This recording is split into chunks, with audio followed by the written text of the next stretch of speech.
जय हिंद प्यारे बच्चों, वेलकम टू भारतवर्ष क्लासेस। कैसे हो आप सभी? आशा करता हूँ आप सभी अच्छे होंगे, स्वस्थ होंगे।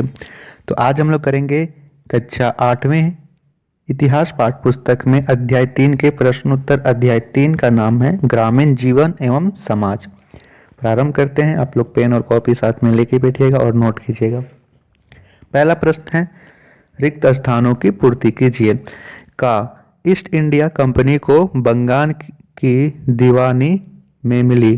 तो ईस्ट इंडिया कंपनी को बंगाल की दीवानी अधिकार 12 अगस्त 1765 में मिली। अंग्रेजों ने अंतिम मुगल बादशाह शाह आलम द्वितीय को पराजित किया और लगभग 26 लाख रुपए के बदले बंगाल की दीवानी अधिकार को प्राप्त कर लिया। का प्रश्न है, अस्थाई बंदोबस्त व्यवस्था लागू की। तो स्थायी बंदोबस्त व्यवस्था लॉर्ड कॉर्नवालिस ने लागू की थी। गा है, महालवाड़ी व्यवस्था की रूपरेखा तैयार की थी। तो महालवाड़ी व्यवस्था की रूपरेखा हॉर्ट मैकेंजी ने तैयार की थी। नोट कीजिए। घ है, टॉमस मुनरो ने कौन सी शासन व्यवस्था लागू की थी। तो टॉमस मुनरो को रैयतवाड़ी व्यवस्था लागू करने का श्रेय जाता है और उन्होंने मद्रास और बम्बई में इस व्यवस्था को लागू की थी। उस समय मुंबई का नाम बम्बई हुआ करता था। अंगा है, नील विद्रोह की शुरुआत किस जिले में हुई थी। तो नील विद्रोह की शुरुआत जो बंगाल के जिले में हुई थी और बंगाल के भी नदिया जिले में हुई थी। यह आंदोलन लगभग 1859 ईस्वी में प्रारंभ हुई थी। हिंदू और मुस्लिम दोनों किसानों ने मिलकर इस विद्रोह में बढ़ चढ़कर भाग लिया। उन्होंने नील का एक भी बीज रोपने से मना कर दिया था। इसके बाद दूसरा प्रश्न है, निम्न प्रश्नों का उत्तर दीजिए। का रैयतवाड़ी व्यवस्था कहाँ एवं किसके द्वारा लागू की गई थी। तो इसके उत्तर में लिखेंगे, रैयतवाड़ी व्यवस्था मद्रास और बंबई के अधिकतर भागों में लागू की गई थी। इस व्यवस्था को लागू करने का श्रेय टॉमस मुनरो को जाता है।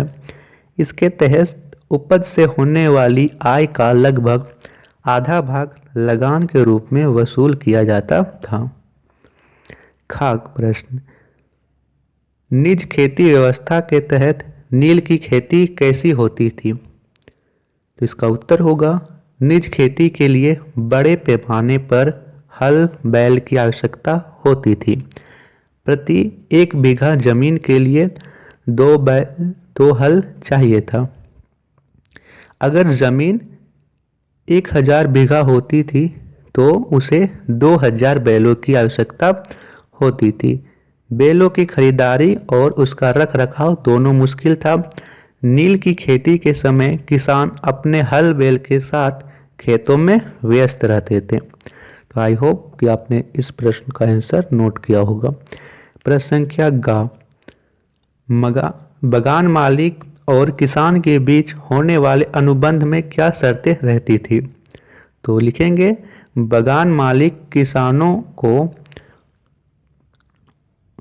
नील के उत्पादन के लिए कम ब्याज दर पर कर्ज देते थे। रैयतों को अपनी जमीन के 1/4 हिस्से में नील की खेती करनी पड़ती थी। किसान फसल उत्पादन के बाद उसे बगान मालिक को सौंप देते थे।